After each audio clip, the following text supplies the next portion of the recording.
nílé lóko lájò lẹ́yìn òdì gbogbo yín káàbọ̀ sí orí ìkànnì Fesi òkè yín pé ẹ káàárọ̀ ẹ káàsán ẹ káalẹ́ ní ibi tẹ́lẹ̀ gbogbo tẹ́lẹ̀ tẹ́lẹ̀ láǹfààní láti máa wò kàn ní Fesi àjíjẹ ara yóò máa jẹun ọlọ́run ní fẹ́ ṣẹṣẹ gbogbo wa ojú tẹ̀ fún wò wá àti títẹ̀ fún wò wá lòdì kò sì ní fọ́nà ṣe ẹ ṣeun.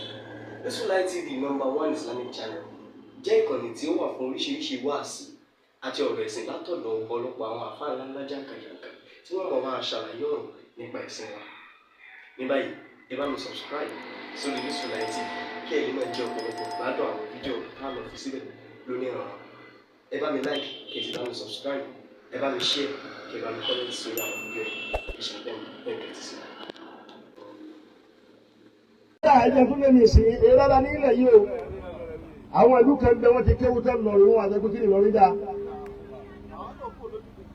abẹ́gbọ́ káwọn alẹ́ tí ọmọ kéwú sí díẹ̀ nù ní èyí kí mi èyí forí sọ àwọn ẹni ọlọ́run wọn á lọ́dá kiri tí wọ́n lẹ̀ rọ́bítà ti yín lẹ̀ ẹ̀ ń lọ́dá nǹkan mi lẹ̀ ẹ̀ wá níbo mi tẹ́ forí sọ ìdí sọ bá wà tá a jẹ́ lọ nínú torí kí ni ìní ń gbé gbogbo àwọn àgbàlagbà wa gbogbo èso káwọn fẹ́ káwọn sẹ́yìn òdì torí àdìpẹ́ lára ẹ̀ láyé àbá gbogbo àwọn ẹni ọlọ́run àwọn tá lọ gbẹ̀yìn àwọn àgbàgìdò mọ̀ àwọn àbáṣe kamal àbá àgbàlagbà yìí Ìlọrin wọ́n sùn Wàndásálátì Ìlọrin ló sùn bẹ́ẹ̀ni àbáṣe Ádámù nìkan tó sẹ́yìn òbí ẹ̀ lè mọ̀ tẹ́ẹ̀bí hàn bẹ́ẹ̀ni àwọn tábìlì àdábì ọlọ́run ní kẹ́yẹ́ pé gbogbo tíjà nǹkan Ìlọrin ló sọ́dọ̀ sí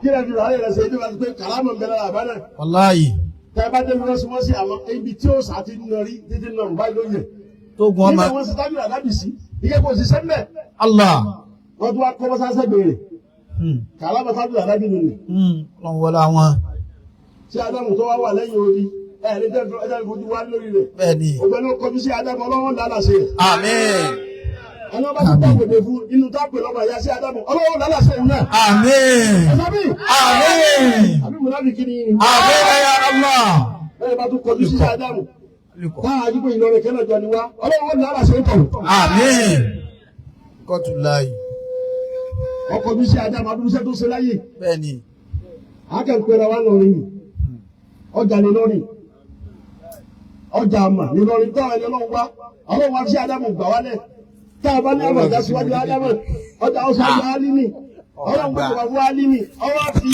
àwọn iṣẹ́ Ádámù ṣe kàmáì ó fi wọ́n gbìyà àfọ̀já èyí wò tó ilẹ̀ Yorùbá Allah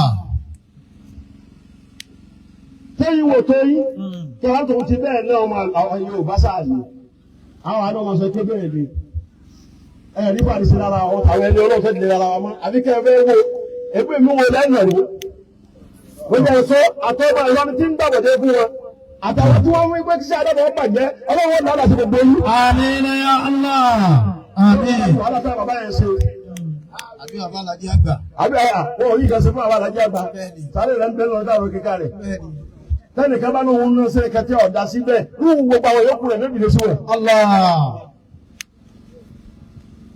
lóru gbogbo àwọn yòókù rẹ̀ sẹ́ tó pàṣẹ fún lórí ìdè sí wọn jẹ́ ń wí dáadáa fún àyàfà lóru ìlú ó dé nísìn okùn ti dé.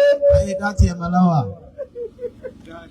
gbogbo ẹni wọn bá lọ́wọ́ kọjú sáwọn àwọn ẹni Ọlọ́run táwọn àgbà kò sẹ́ni táwọn ọgbà túnfí làwọn àwọn ọgbà ọgbà fẹ́ nìkan túnfí ni wà èyí sọ fún ma kan nísìn mo ní kò àwọn Kàdìríyà ọlọ́gbù akínní kan nínú àkàsáyéṣọ Kàdìríyà mo ní gbogbo wa látọ̀gbọ́ ní Kàdìríyà kò sí àsọ́dà àwọn ẹni Ọlọ́run kẹta wò ní máa fi panu. mo ní àtà tó a bá ń ṣe hajjira ń gbà mí àwọn kọ̀sọ́ ìdíṣẹ́ Ibrahim ó sùn fi ṣe kàṣídà fún wa. a sì lu bàndírì sí. táàtù gbé o bàbáde ládìrà mi àwọn ti jà ní àmà wa èyí sì ní ẹjọ́ tẹ kàṣídà táàlù bàndírì sí tí ẹ̀ ń bí àwọn gbé wa. bẹ́ẹ̀ni. mo ní ibi tó kù sí lọ́dọ̀ wa ti jà níyà ní pé ṣé Ibrahim nìkan lẹ́rí kàṣídà rẹ̀. mo ní àwọn olùjáàdù tí wọn àwọn náà gbàṣẹ fún kọ́ gbọ́dọ̀ ń lọ ń bẹ̀ ní pé àwọn ẹni Ọlọ́run agbóṣù bí wọ́n ti bí wà kì í takọ nìkan. wọ́n sì ṣe rọ́ọ̀lù. wọn ò ṣe rọ́ọ̀lù wọn ni adarí wà níyà ọ̀kan àṣẹ́tù lọ àrùn ẹni tí wájú Ọlọ́run kó mọ̀ kọ́ làwọn ẹni Ọlọ́run kódà kó mọ̀ kọ́kọ́ lù kó wọ́n lù wọn èyí náà wà ń wí yìí àákẹ́ ń wí ni à ń janu ni ẹni ó fẹ́ ṣe Ọlọ́run kí ló kà wá. Allah. gbogbo ayé àṣẹ yìí rẹ. ẹ̀yà kúmọ̀lá àwọn ìyá ti tẹ́wọ́ ti tẹ́wọ́. Àwọn ìyá pàṣẹ káwọ́ wọ́n ti káwọ́ kò. Àmì tàbí ńlá ni. Ẹ tẹ́ padà. Tẹ́wọ́. Nínú kánà ni ẹ bá wí ẹni la ilaha illallah. La ilaha illallah. Ilé wa ní gbà kan lọ́dọ̀ Ọlọ́run. Bẹ́ẹ̀ni, ó dá wa lójú nù. Tó dá wa lójú ní kéré ìwé náà ni. Àwọn òlélẹ̀ Ọba ti pè é bẹ́ẹ̀ Ọlọ́run ní kí ló ń wá. ó sì jẹ́ wa. Ọba ti wá bẹ́ẹ̀ làní ẹ̀tọ́ ọba dà. Ìwé ilé ẹ̀kẹ́ sọ pé la ilaha illallah. La ilaha illallah. Gbogbo ẹni àbọ̀ àwọn atẹ́sí wàhálà ẹ̀ ní sàdédàrú. Àmín.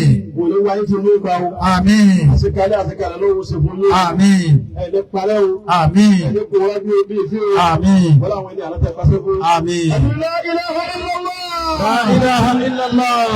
Àwọn àpẹẹrẹ ni Muhammadu Rasulullah. Muhammadu Rasulullah. Sallallahu alaihi wa sallam. Sallallahu alaihi wa sallam. Ìfowópamọ́ ìṣòwò àlọ́ ọmọ ẹni gbogbo àdúrà wa.